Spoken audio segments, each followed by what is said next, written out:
చెప్పేస్తాను. ఇలాంటి భారాన్ని కలిగి ఉంటే ప్రియులారా తప్పకుండా నీకు దొరుకును. వెతకుతా ఉండు. వాడు ఆ పోస్ట్ తీసుకొని ఏం చేస్తున్నాడట, మింగేసేవాడు. వాడు మింగదామా, దేవుని బిడ్డల్ని మింగేద్దామా అని పొంచి ఉన్నాడు.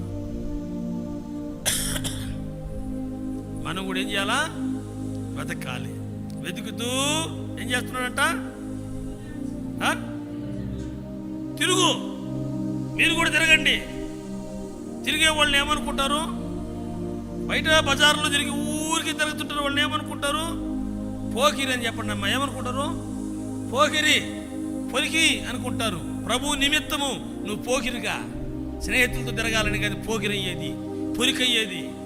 ప్రభు నిమిత్తం ఆత్మల సంపాదనలో ఇటువంటి సాక్ష్యం నీకు వచ్చినా పర్వాలేదు.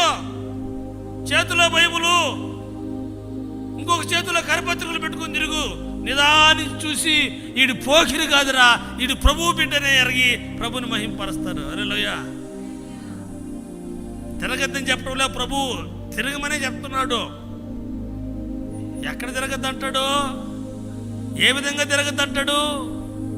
లోక సంబంధమైన పోకిరిగా తిరగద్దు, పొరికిలుగా తిరగద్దు, తిరుగుబోతులుగా తిరగద్దు. క్రీస్తు సిలువను ఎత్తుకొని తిరుగు, క్రీస్తు సిలువను మోసుకొని తిరుగు. ఎవడు నశించిపోతున్నాడో వాడి దగ్గర నిలువు, ఆ జీవాన్ని ప్రజెంట్ చేయి. ఈ సంఘం అంతకంతకు అభివృద్ధి చెందుతుంది. దేవుని రాజ్యంలో గుంపులు పోగవుతారు. ఈ హెర్మోను సహవాసంలో నుంచి గుంపులు వేల మంది పోగవుతారు.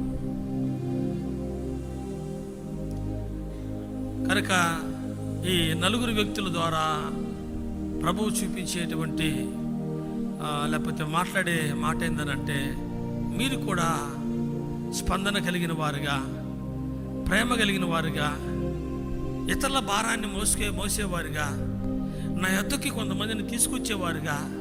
చూసారా, మీ బాధ్యతను ఈరోజు తీసుకోండి.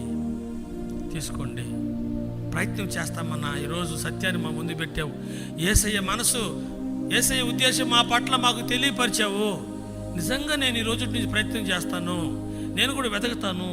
ఎవరికి చెప్పాలా యేసయ్య మాట, ఎవరికి పంచాలా యేసయ్య మాట, ఎవరిని తీసుకురావాలా యేసయ్య దగ్గరకనే నేను కూడా వెతకుతాను ఈ రోజు నుంచి అన్నవాడు. ఒకసారి మీ కుడి చేయి ఎత్తి చూపించండి. ప్రభు గొప్పగా మిమ్మల్ని ఆశీర్వదించాలనుకుంటున్నాడు. హల్లెలూయా. ప్రభు మిమ్మల్ని, మీ కుటుంబాలని గొప్పగా ఆశీర్వదించునుగాక. మీ హృదయాలలో క్రీస్తు సువార్త మంట రగులుకొనుగాక. అనేక ఆత్మలు సంపాదించిన సువార్త సైనికులుగా మీరు మార్చబడుదురుగాక. ఇది కథ కాదు, ఇది కథగా వినడానికి కాదు. మనకు ఈ గ్రంథములో దేవుడు పొందుపరిచింది ఇలాంటి జీవితాలుగా మారాలనే.